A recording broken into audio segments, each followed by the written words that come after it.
શું કહું યાર, અમારી ઘરવાળી છે ને ઘરવાળી એને મારી જિંદગી છે ને એ ઘૂસતે ચડાવી દીધી છે. ઘૂસતે લગ્ન છે ને લગ્ન એ પહેલાં છે ને હું ખૂબ સુખી હતો.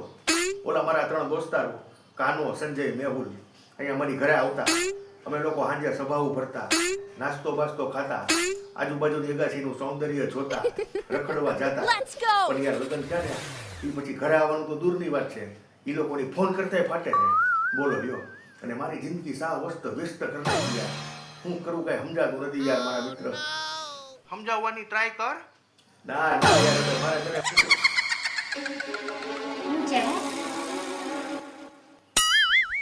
ના, પણ એમાં એવું છે કે જેવા સાથે તેવા થવું બરાબર.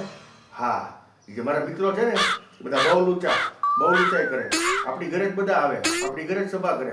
એના ઘરે ઘરવાય ન દે, આપણું ખાઈ જાય, આપણી યાર રખડે, આપણા પૈસા ઉડાડાવે. આ ઘરવાળી એવી ને એ પછી એને છે ને બધાને કંટ્રોલમાં લાવી દીધા. જેવા સાથે તેવા, શેરની ઉપર તો સવા શેર હોય બરાબર ને.